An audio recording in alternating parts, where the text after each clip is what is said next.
চীনের কমিউনিস্ট পার্টির সঙ্গে আমাদের সম্পর্ক দীর্ঘদিনের। সেখানে ওঠার যে যুদ্ধ, সেই যুদ্ধে তারা বাংলাদেশকে অবশ্যই তারা সঙ্গে রাখতে চায়, বাংলাদেশ জাতীয়তাবাদী দলকে তারা সঙ্গে নিতে চায়। আমাদের সঙ্গে চীনের সম্পর্কটা কিন্তু একটু ভিন্ন।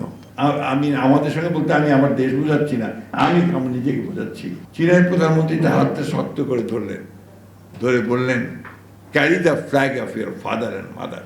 আমি বাংলাতে বলছি এই জন্য যে বাংলাতে আমি অনেক কমফোর্টেবল, এবং সেটা বললে আমি খুব আপনার সহজেই কথা বলতে পারি। আমি অনুরোধ করব, আমাদের চীনা এমবেসিতে নাফিসা আছে, সে খুব ভালো বাংলা জানে, সে এটা নোট নেবে, নিয়ে পরবর্তীকালে আমাদের রাষ্ট্রদূতের কাছে আমাদের কথাগুলো যেটা আমি বলতে চাই সেটা তার কাছে পৌঁছে। Do you agree with me? Thank you very much. আমাদের জন্য একটা বিশাল একটা সুযোগের দ্বার উন্মোচিত হয়েছে। বাংলাদেশের মানুষের সঙ্গে চীনের সম্পর্ক ঐতিহাসিক, বহুদিন থেকেই এই সম্পর্ক, অতীশ দীপঙ্কর তারও আগে থেকে এই সম্পর্ক চলে এসছে। বাংলাদেশ সৃষ্টি হওয়ার পরে, আমরা যখন বাংলাদেশে যুদ্ধ করে বাংলাদেশ সৃষ্টি হলো, তারপরে এই সম্পর্কটাকে আরও দৃঢ় করেন আমাদের স্বাধীনতার ঘোষক শহীদ প্রেসিডেন্ট জিয়াউর রহমান, এবং তার সময়ই আমাদের এই চীনের সঙ্গে আমাদের সম্পর্কটা আরও বেশি বেড়ে যায়। এটাকে আরও কংক্রিট করে, এটাকে আরও আপনার দৃঢ় করতে পেরেছিলেন আমাদের আরেকজন এই দেশের একজন খ্যাতনামা পুরুষ, এবং একজন বাংলাদেশের জন্য যিনি সংগ্রাম করেছেন, লড়াই করেছেন, এমনকি পাকিস্তান পিরিয়ডেও যিনি চীনের সঙ্গে সম্পর্ক তৈরি করবার জন্য কাজ করেছিলেন, সেই মহান নেতা মির্জা গোলাম হাফিজ সাহেব। আমি 1994 সালে যখন প্রথম চীনে যাই, তখন চীনে ফ্রেন্ডশিপ হল বলে তাদের একটা হল আছে। I don't know whether that is still there or not. The friendship hall was there, and a big portrait of Mr. Ghulam Hafiz was there, and the caption was the ambassador of Bangladesh Friendship Society. তো উনি ছিলেন যার শুরু করেছিলেন। তারপর থেকে বাংলাদেশ চীনের সম্পর্ক গভীর থেকে গভীরতর হয়েছে। বিশেষ করে পরবর্তীকালে দেশনেত্রী বেগম খালেদা জিয়া যখন চীন সফরে যান, তখন সেটা আরও বৃদ্ধি পেয়েছে। আমাদের মূল সম্পর্কটা হচ্ছে আমাদের পারস্পরিক যে স্বার্থ, সেই স্বার্থ রক্ষা। এ ব্যাপারে আমি খুব পরিষ্কার করে যেটা বুঝি, সেটা হচ্ছে যে চীন এখন একটা বিশাল দেশ। চীনের অর্থনীতি একটা রোবাস্ট অর্থনীতি, অত্যন্ত বড় একটা অর্থনীতি। আমরা সেই তুলনায় অনেক ক্ষুদ্র, এবং চীন গত 50 বছরে যে পরিমাণ উন্নতি করেছে বিজ্ঞানে, তার প্রযুক্তিতে, এটা একটা অভাবনীয় একটা ম্যাজিক্যাল একটা ডেভেলপমেন্ট হয়েছে। এর লাভটুকু যদি আমরা নিতে পারি, তাহলে আমরা কিছুটা এগিয়ে যেতে পারি।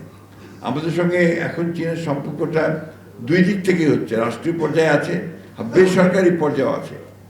চীনে আমি বেশ কয়েকবার গিয়েছি, এখন দেখছি, রিসেন্টলি দেখছি যে আমাদের ছেলেরা তারা চীনে যাচ্ছে, চীনে পড়াশোনা করছে, এবং সেখানেই তারা প্রযুক্তিগুলো নিয়ে কাজ করছে, ব্যবসা করছে। অনেক ছেলে এখন ভালো ব্যবসা করছে। আমাদের সামনে একজন বসে আছেন, যিনি চীনে পড়াশোনা করেছেন চেংদু ইউনিভার্সিটিতে, পড়িয়েছেন, এবং চীনের একজন সুন্দরী মহিলাকে বিয়েও করেছেন। ফলে হচ্ছে তার একটা নতুন একটা সম্ভাবনা সৃষ্টি হয়েছে চীন বাংলাদেশ সম্পর্ককে আরেকটা উচ্চতর স্তরে নিয়ে যাওয়ার। আমরা যেটা লক্ষ্য করছি যে আমাদের ইয়াং ছেলেরা, আমাদের যুবকেরা, তারা চীনে যাচ্ছে, ব্যবসা করছে, চীনের প্রযুক্তি আনছে, এবং এখানে তারা চীনের সঙ্গে একটা বড় ব্যবসায়িক ক্ষেত্র তৈরি করেছে। আমাদের বাংলাদেশের প্রধানমন্ত্রী, আমাদের অত্যন্ত প্রিয় নেতা, ডাইনামিক নেতা, যিনি সম্পূর্ণ নতুন করে বাংলাদেশকে জগতের সামনে, বিশ্বের সামনে, আমাদের সামনে তুলে ধরার কাজ শুরু করেছেন, তারেক রহমান সাহেবের যে ভিজিট চায়নাতে, এই ভিজিট সেই সম্ভাবনাকে আরও বড় করে দিয়েছে। আমি এই ক্ষেত্রে অবশ্যই আমাদের চীনের অ্যাম্বাসেডর, রাষ্ট্রদূত, তার যে উদ্যোগ, তার যে আপনার ভূমিকা, এটাকে অবশ্যই অ্যাপ্রিসিয়েট করবো। I definitely appreciate Excellency, your endeavor and your effort for establishing this great relationship with Bangladesh and China. In fact, he is a very aggressive diplomat, I must say that. I remember after the 5th of August of 1925, is that 24, most probably it was the 7th of August, he met me. You remember that, sir? So that was the beginning of a new era of friendship between Bangladesh Nationalist Party and Chinese Communist Party. And আমি সত্য কথা বলতে চাই, চীনের communist পার্টির সঙ্গে আমাদের যোগাযোগ কিন্তু অনেক দিনের, দীর্ঘদিনের। BNP as a political party, আমরা চীনের কমিউনিস্ট পার্টির সঙ্গে আমাদের সম্পর্ক দীর্ঘদিনের। আমরা যখন বিরোধী দলে ছিলাম, যখন আপনার ফ্যাসিস্ট সরকার আমাদেরকে পিটাচ্ছিল, জেলে দিচ্ছিল, তখনও কিন্তু আমরা চীনের সঙ্গে সম্পর্ক রেখেছি, চীনের কমিউনিস্ট পার্টির সম্পর্ক রেখেছি। অ্যান্ড আই রিমেম্বার, আমাকে আপনার দাওয়াত করা হলো, that was on the 2017, to attend a convention of all the political parties of the world. That was 116 political parties. Political parties were there from different, even the US Republican Party was also invited there. And President Xi Jinping, he in fact presided over the whole convention, I remember. ওই ডেলিগেশনে আমি ছিলাম, আমাদের আরেকজন প্রথিতযশা সাংবাদিক যিনি আমাদের মাঝে নেই, মাহফুজুল্লাহ, তিনি ছিলেন, এবং আজকের ল মিনিস্টার আসাদুজ্জামান ছিলেন। আমার মনে আছে ওই কনভেনশনে আমরা যখন ইন্টারন্যাশনাল কমিটিতে যাই, আপনার তার ডিজি ছিলেন, তার সঙ্গে দীর্ঘ আলোচনা আমাদের হয়েছিল। তখন থেকেই আমরা বুঝতে পারছিলাম যে চীন শুধু একটি দল নয়। যদি আমাদের সে সময় একটা অভিযোগ ছিল যে চীন শুধু আওয়ামী লীগকেই দেখছে, আমাদেরকে দেখছে না, কিন্তু আমরা তখনই বুঝতে পেরেছিলাম যে চীন তার চতুর্দিকে সকলের সঙ্গে সম্পর্ক তৈরি করে চীনের যে বাণিজ্য, চীনের যে ব্যবসা, চীনের যে আপনার সামনের দিকে গিয়ে একেবারে শেখরে ওঠার যে যুদ্ধ, সেই যুদ্ধে তারা বাংলাদেশকে অবশ্যই তারা সঙ্গে রাখতে চায়, বাংলাদেশ জাতীয়তাবাদী দলকে তারা সঙ্গে নিতে চায়। আমি সব কথা বলতে চাই না, শুধু একটা বলতে চাই, আমরা সবসময় চেয়েছি চীনের সঙ্গে আমাদের সম্পর্ক আরো দৃঢ় করার জন্য, আমাদের স্বার্থে। কারণ আমরা চাই যে চীনের মধ্যে একটি শক্তি আমাদের পাশে থাকুক, অর্থনৈতিকভাবে থাকুক। স্বপন সাহেব বলেছেন যে জিও পলিটিক্যাল ইন্টারেস্ট না, আমরা জিও পলিটিক্যাল ইন্টারেস্ট আছে আমাদের, অবশ্যই আছে। আমরা চীনের কাছে সেই জন্যে আমরা একটা সম্পর্ক তৈরি করতে চাই। একই সঙ্গে আমরা আমাদের পার্শ্ববর্তী দেশ ভারতের সঙ্গে সম্পর্ক তৈরি করতে চাই, একই সঙ্গে আমরা ইউরোপের সঙ্গে সম্পর্ক তৈরি করতে চাই, একই সঙ্গে আমরা যুক্তরাষ্ট্রের সঙ্গে সম্পর্ক তৈরি করতে চাই। কারণ আমাদেরকে ব্যবসা করতে হবে, আমাদেরকে আমাদের প্রযুক্তিগুলোকে তাদের কাছ থেকে নিয়ে আমাদের এই যে 20 কোটি মানুষের দেশ, যেখানে প্রায় 4 কোটি আমাদের যুবক যারা বেকার, তাদের কর্মসংস্থান সৃষ্টি করতে হলে চীনের প্রযুক্তি আমার লাগবে, চীনের সাহায্য আমার লাগবে, চীনের অর্থনৈতিক সহযোগিতা আমার প্রয়োজন হবে। এটা হচ্ছে বাস্তবতা। সেই বাস্তবতাকে সঙ্গে নিয়েই আমাদের প্রধানমন্ত্রী তারেক রহমান সাহেব এবার চীন ভিজিট করেছেন। সেই ভিজিটের মধ্য দিয়ে যে বিষয়গুলো চলে এসেছে, যেটার কথা কিছুক্ষণ আগেই হিজ এক্সেলেন্সি বললেন, যে এখন যে পর্যায়ে যাচ্ছে সেই পর্যায়ে মনে হচ্ছে যে চীন আর বাংলাদেশ সম্পর্কে সর্বোচ্চ পর্যায়ে আছে। আমরা এটা বাস্তবায়ন দেখতে চাই। আমরা চাই যে চীন এখানে যে সমস্ত ক্ষেত্রগুলোতে চীনের প্রযুক্তি দরকার আছে, চীনের সেই জায়গাগুলোতে দ্রুত এগিয়ে আসবে। ইতিমধ্যে অনেক দূর কাজ এগিয়েছে, তারা কাজ করছেন এবং সেই কাজগুলো দ্রুত এগোবে। আমরা যেটা বারবার তাদের কাছে গেছি, যতবার এর মধ্যে গেছি, আমরা কয়েকটা বিষয়ের উপরে খুব গুরুত্ব আরোপ করেছি। তার মধ্যে একটা হচ্ছে যে কারিগরি শিক্ষার যে বিষয়টা, এটা আমরা চেয়েছি যে চীন আমাদের এখানে কতগুলো ইনস্টিটিউশন তৈরি করে আমাদের ছাত্রদেরকে সেই কারিগরি শিক্ষায় তারা শিক্ষিত করে তুলবে, যাতে করে আমাদের ছেলেরা বাইরেই কাজে পায়, বাইরের কাজ করে সুযোগ সৃষ্টি করতে পারে। প্রযুক্তিগুলো নিয়ে আসবে আমাদের, যেমন আপনার অ্যাগ্রো প্রসেসিং ইন্ডাস্ট্রিজ, এই দিকটা আনা দরকার। আমাদের তো একমাত্র আমরা গার্মেন্টসের দিকে আছি, কিন্তু গার্মেন্টস ছাড়াও আমাদেরকে এখন বাইরে যেতে হবে, আরও অন্যান্য ক্ষেত্রেও আমাদেরকে ইনভেস্ট করতে হবে, ইনভেস্টমেন্ট করতে কর্মসংস্থান সৃষ্টি করতে হবে। চীন সেই ক্ষেত্রে কাজ শুরু করেছে। আমরা ইতিমধ্যেই আমাদের মন্ত্রণালয় থেকেই আমরা আপনার যে ওয়েস্ট টু এনার্জি, বর্জ্য থেকে বিদ্যুৎ তৈরি করা, এইটাতে আমরা কাজ অনেক দূর এগিয়েছে, কাজ শুরু হয়েছে ইতিমধ্যে। আমরা আশা করছি যে এই কাজটা আমরা অনেক দূর এগিয়ে নিয়ে যেতে পারবো। তাহলে হবে কি, আমাদের যে আমদানি নির্ভরতা অনেকটা কমে আসবে আমাদের এনার্জির ক্ষেত্রে। ঠিক একইভাবে আমরা আপনার যদি আমাদের রোড বিল্ড করার জন্য, রাস্তা তৈরি করার জন্য, বাড়িঘর তৈরি করার জন্য যে সমস্ত করতে পারি, তাদের টেকনোলজি দিতে পারি, সেটা আমাদের কাজ করবে। আমরা যদি সোলার এনার্জি তাদের কাছ থেকে আনতে পারি, গ্রিন এনার্জি যেটা আমরা বলছি, সেটাও আমাদের অনেক ক্ষেত্রে সহযোগিতা করবে। আমরা যথেষ্ট সুযোগ আছে, প্রতিটি ক্ষেত্রে সুযোগ আছে। চীনের প্রযুক্তিকে নিয়ে এবং তাকে আমাদের মধ্যে সেটাকে ট্রান্সফার করে আমরা সেই কাজগুলোকে এগিয়ে নিয়ে যেতে পারি। আমরা খুব আশাবাদী। আমাদের সঙ্গে চীনের সম্পর্কটা কিন্তু একটু ভিন্ন, যেটা এখানে অনেকেই বসে আছেন, এটা কিছুটা আপনার আদর্শিকও আছে। আমি আমাদের সঙ্গে বলতে আমি আমার দেশ বোঝাচ্ছি না, আমি নিজেকে বোঝাচ্ছি। এবং আমরা সব ছাত্র জীবনে আপনার চীনপন্থী রাজনীতি করেছি, তখন এটা ছিল, ইট ওয়াজ দেয়ার এট দ্য টাইম। আমরা স্লোগানও দিয়েছি, চীনের চেয়ারম্যান আমাদের চেয়ারম্যান। এটা ছিল একটা ভিন্ন সময়, সেই সময় চলে গেছে, এখন আর সেই সময় নেই। এখন হচ্ছে চীনের সঙ্গে সম্পর্ক আমাদের ব্যবসায়িক সম্পর্ক।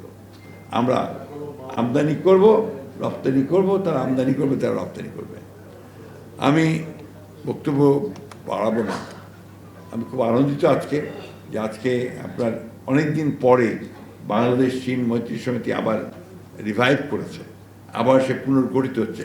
আমাদের অনেক স্মৃতি রয়েছে। 1994 সালে আমি প্রথম চীনে যাই, সেটা আপনার এই বাংলাদেশ চীন মৈত্রী সমিতির মাধ্যমেই যাই। আমাদেরকে নেতৃত্ব দিয়েছিলেন তখন সৈয়দ মনজুর হোসেন, অনেকেই ছিলেন সেই টিমের মধ্যে। তো সেই সময় খুব প্রচুর চীনে অনেক জায়গায় ঘুরেছি। মনজুর হোসেন মারা গেছেন রাজশাহী, তিনি নেতৃত্ব দিয়েছিলেন। আলামিন সাহেব ছিলেন, আমাদের এহসানুল কবির আমাদের সঙ্গে ছিল। তো সেটা সেই সময় আমরা চীনে প্রচুর বিভিন্ন জায়গায় গিয়েছি।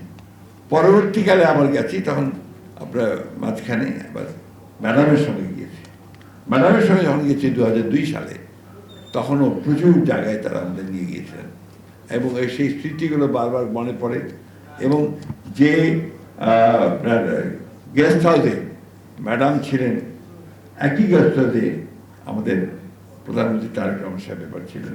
Same guest house, the madam which is there accommodated for Madam in this delegation led by Tariq Rahman was also in the same guest house, I remember. এবং ওই সময় গ্রেট হলে ম্যাডামের রিসেপশন দিয়েছেন তারা। আমি কথাটা প্রায় বলি, যেটা একটা কীভাবে বলবো এটাকে, যে কাকতালীয় নাকি আপনার বিধাতার একটা ইচ্ছা আমি জানি না। সেটা হচ্ছে যে ওই তখন প্রচণ্ড শীত ছিল, বাইরে আপনার রিসেপশন করা সম্ভব হচ্ছিল বলে গ্রেট হলেই রিসেপশনের ব্যবস্থা হয়েছিল। তো গ্রেট হলের রিসেপশনের সময় যখন ম্যাডাম চীনের প্রধানমন্ত্রীকে তার ডেলিগেশন মেম্বারদের পরিচয় করিয়ে দিচ্ছিলেন, সেই সময় পাশাপাশি দাঁড়িয়েছিলাম, আমরা ছিলাম, আমার পাশেই আমাদের আজকে প্রধানমন্ত্রী তারেক রহমান সাহেব ছিলেন। ম্যাডাম যখন পাশে এসে প্রধানমন্ত্রীকে পরিচয় করে দিলেন যে হি ইজ মাই সান তারেক রহমান, চীনের প্রধানমন্ত্রী তার হাতটা শক্ত করে ধরলেন, ধরে বললেন, carry the flag of your father and mother. এটা আমি ভুলতে পারি না, এটা আমি সবখানে বলি। কারণ আজকে দেখুন, সেই শহীদ প্রেসিডেন্ট জিয়াউর রহমানের স্বাধীনতার সার্বভৌমত্বের যে পতাকা, নিজের দেশকে তুলে ধরার যে পতাকা, উন্নয়নের যে পতাকা, সেই একই পতাকা কিন্তু দেশনেত্রী বেগম খালেদা জিয়া বহন করেছেন। এবং সেই ফ্ল্যাগটি তারেক রহমান আজকে এত সংগ্রাম যুদ্ধ লড়াই করে সেই পতাকা আবার তুলে ধরেছেন। That is the success, that is the achievement. আমি যে জন্যই বলি যে চীনের সঙ্গে বাংলাদেশের সম্পর্ক অবিচ্ছেদ্য সম্পর্ক, এটাকে সহজে কেউ টেনে নিয়ে ছেড়ে ফেলতে পারবে না। আমাদের রাজনীতি আর চীনের রাজনীতির মধ্যে খুব বেশি পার্থক্য আছে বলে আমার কাছে মনে হয় না। আজকে দেখুন আপনার গোটা পৃথিবীতে চীনের যে রাজনীতি, সেই রাজনীতির দিকে কিন্তু আমাদের মতো দেশগুলো, যারা আমরা একটু কম শক্তিশালী দুর্বল, আমরা কিন্তু একটা বাধ্য হয়েই আমরা কিন্তু তাদের দিকে যাচ্ছি ফর ব্যবসা বাণিজ্য, আমাদের সিকিউরিটি সব প্রশ্নে আমরা যাচ্ছি চীনের দিকে। চীন এখন সেই জায়গায় নেতৃত্ব, আমি এই কথা বারবার বলেছি, আমাদের বিভিন্ন বক্তৃতায় বলেছি যে China should take the lead. চায়নাকে লিড নিতে হবে, নেতৃত্ব দিতে হবে, যে নেতৃত্ব প্রয়োজন এই বিশ্বে। কারণ অন্যায়ের বিরুদ্ধে, আধিপত্যবাদের বিরুদ্ধে, সম্প্রসারণবাদের বিরুদ্ধে চায়নাকে নেতৃত্ব দিতে হবে। আমাদের মতো দেশগুলো আমরা তাদের পাশে এসে যেন দাঁড়াতে পারি, এই বিষয়টা আমি বিশ্বাস করি বলে আবারও বলছি যে আমরা অত্যন্ত নিরাপদ বোধ করি যখন চায়নার সঙ্গে আমাদের সম্পর্ক দৃঢ় হয়। এই কথাটা আমি আবার বললাম, কেউ কিছু মনে করলে করতে পারে, আই ডোন্ট মাইন্ড, বাট চায়নাকে আমাদের দরকার, চীনকে আমাদের দরকার। সেখান থেকে আমি again, Excellency, I thank you very much for taking this aggressive attitude and effort to build the leadership, the friendship between China and Bangladesh closer. And I appreciate it all of it. Thank you very much. আপনাদের সকলকে ধন্যবাদ আমার কথা শোনার জন্য। আমরা আশা করি let us hope যে আমাদের চীনের সঙ্গে সম্পর্ক আরও দৃঢ় হবে, এই বন্ধুত্ব আরও দৃঢ় হবে, মিউচুয়াল যে রেসপেক্ট, সেই রেসপেক্ট রেখে সামনের দিকে আমরা এগিয়ে যাব।